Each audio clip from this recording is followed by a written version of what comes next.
Good morning, welcome back to my channel GS world group संदेश।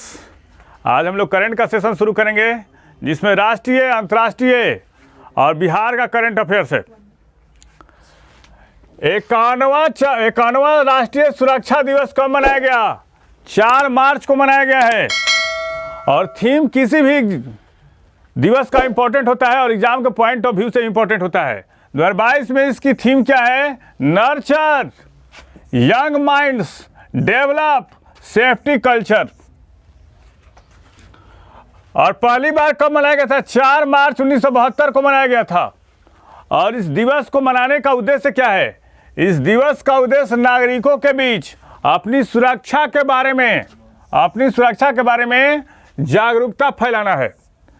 और राष्ट्रीय सुरक्षा परिषद का गठन कब किया गया था? 4 मार्च 1966 को। शेन वॉर्न का निधन हो गया। वे कौन थे? ऑस्ट्रेलिया के दिग्गज स्पिनर। 52 साल के थे और हार्ट अटैक से उनकी मृत्यु हो गई। और कहां पे? बैंकॉक में। 15 साल उन्होंने क्रिकेट खेली। 15 साल के शानदार करियर में वॉर्न ने 145 टेस्ट मैच में 708 विकेट लिए।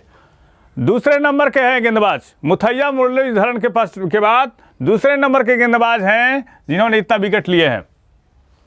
90 के दशक में 3 स्पिन गेंदबाजों का पूरे वर्ल्ड में उदय होता है। भारत के अनिल कुंबले, मुरलीधरन और ऑस्ट्रेलिया के शेन वॉर्न। अब आगाज किसके खिलाफ किया था? आगाज किया था शेन वॉर्न ने सिडनी में भारत के खिलाफ। और अंतिम टेस्ट मैच किसके खिलाफ खेला था? इंग्लैंड के खिलाफ खेला था। और 194 वनडे मैच में 293 विकेट लिए थे। कौन? वॉर्न ने। और 4 जून 1993 को वॉर्न द्वारा फेंकी गई गेंद को सदी की सर्वश्रेष्ठ गेंद घोषित किया गया था। और वॉर्न के नाम पर एसेज होता है इंग्लैंड और ऑस्ट्रेलिया के बीच में। एसेज के इतिहास में सबसे ज्यादा विकेट लेने का रिकॉर्ड है। उसने 36 टेस्ट मैचों में 195 विकेट लिए थे। और 2007 में क्रिकेट को अलविदा कह दिया था। और आईपीएल के जो पहला संस्करण 2007 में हुआ था, राजस्थान रॉयल्स, इन्हीं के नेतृत्व में पहली बार आईपीएल जीती थी राजस्थान रॉयल्स ने। हाल ही में विश्व जन्मजात विकार दिवस कब मनाया गया? 3 मार्च को। 1 मार्च को कौन सा दिवस मनाया गया? शून्य भेदभाव दिवस। और 1 मार्च को ही मनाया गया नागरिक सुरक्षा दिवस। और सिविल सेवा लेखा दिवस कब मनाया गया? 2 मार्च को। और 3 मार्च को वन्य जीव दिवस। हाल ही में चर्चा में रहा ज़ैपोरिजिया, काफी इंपॉर्टेंट है, न्यू ट्रेंड कर रहा है। ज़ैपोरिजिया परमाणु संयंत्र किस देश में है? यूक्रेन। आप लोग बताइए, यूक्रेन के राष्ट्रपति कौन है अभी? Volodymyr Zelensky. और यूक्रेन की राजधानी कहाँ है? कीव। और कीव किस नदी के किनारे है? नीपर। और कीव को क्या कहता है? नगरों की मां कहा जाता है। कीव को क्या कहता है? नगरों की मां। और जो ज़ैपोरिजिया परमाणु संयंत्र है, यूरोप का सबसे बड़ा परमाणु ऊर्जा संयंत्र है और संसार का 9वां। और इस संयंत्र से पूरे यूक्रेन का 25% बिजली का उत्पादन करता है। और क्यों चर्चा में है? क्योंकि रसिया सेना वहां पहुंची और उसके बाहरी जो अहाते होते हैं वहां पे विस्फोट हो गया, रेडिएशन होने का खतरा था, इसलिए काफी चर्चा में आया। और इससे पहले यूक्रेन में एक और परमाणु संयंत्र था, चेरनोबिल। इसमें रेडिएशन हो गया था 1986 ईस्वी में, जिसमें 4 लाख से ज्यादा लोग विस्थापित हो चुके थे। आप लोग बताइए, मिन्स्क समझौता कब हुआ था? मिन्स्क समझौता ये हुआ था 2015 में। और हाल ही में रसिया ने यूक्रेन के 2 क्षेत्रों को स्वतंत्र राष्ट्र की मान्यता दी, दोनेत्स्क और लुहांस्क। और नॉर्ड स्ट्रीम 2 पाइपलाइन जो हाल ही में रद्द हुआ, किसके बीच में था? रूस और जर्मनी के बीच में। और यूक्रेन की सीमा 7 देशों से लगती है। कौन कौन से देश हैं? Russia, Belarus, Poland, Hungary, Moldova, Romania और स्लोवाकिया। अंतर्राष्ट्रीय दूर संचार संघ ने दक्षिण एशिया में कहां अपना क्षेत्रीय कार्यालय खोलने जा रहा है? तो नई दिल्ली में। और अंतर्राष्ट्रीय दूर संचार संघ की स्थापना कब की गई थी? 1865 में की गई थी। और इसका उद्देश्य क्या है? इसका उद्देश्य तकनीकी सहयोग को मजबूत करना और क्षेत्रीय दूर संचार को बढ़ाना है, कनेक्टिविटी को बढ़ाना है। भारतीय विमान प्राधिकरण ने पूर्वोत्तर भारत में कहां पर ग्रीनफील्ड हवाई अड्डों का निर्माण कर रही है? तो होलोंगी, अरुणाचल प्रदेश में है। आप लोग बताइए, अरुणाचल प्रदेश में विधानसभा की सीटें कितनी हैं? 60 है। अरुणाचल प्रदेश के मुख्यमंत्री कौन है? पेमा खांडू। अरुणाचल प्रदेश के राज्यपाल कौन है? बीडी मिश्रा हैं।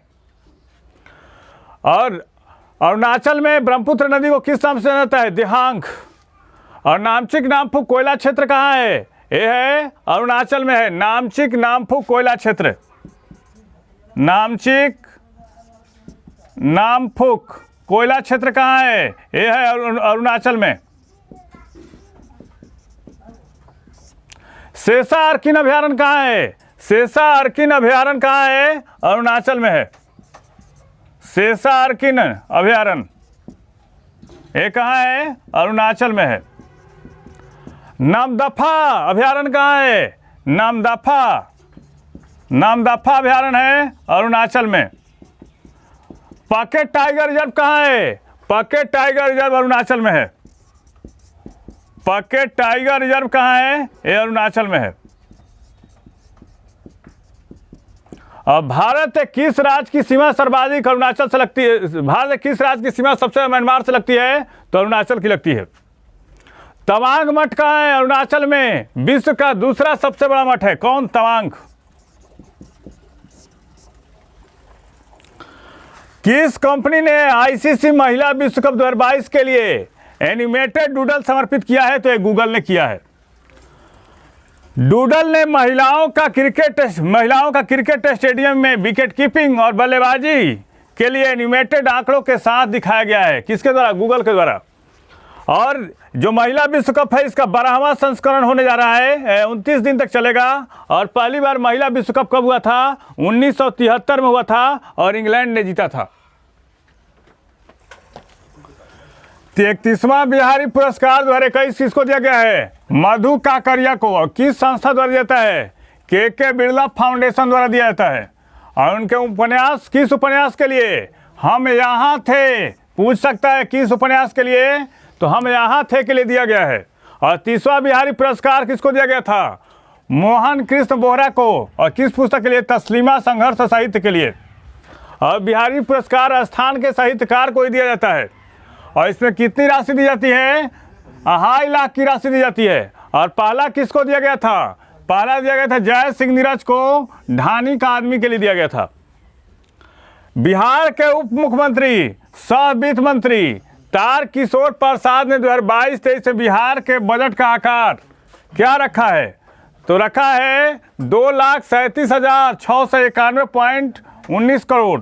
और गांव के विकास के लिए 1,14,461 करोड़ 50 लाख खर्च होंगे। और सर्वाधिक शिक्षा पर 39,191.87 करोड़ रुपए खर्च होंगे। और कुल बजट का शिक्षा पर कितना खर्चा करेगा बिहार सरकार? 16.5% राशि का प्रावधान किया गया है। सबसे ज़्यादा खर्च शिक्षा पर होगा।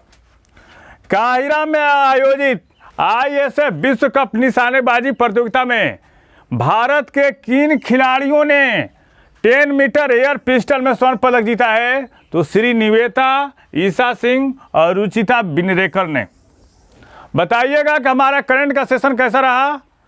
और इस चैनल के माध्यम से जो हम लोग का नया जो आ रहा है नियुक्तियाँ, ब्रांड एम्बेसडर, उन सब के बारे में इस जो योजना है उसको आगे बढ़ाया जा रहा है। इस चैनल से जुड़िए, लाइक कीजिए, सब्सक्राइब कीजिए। धन्यवाद।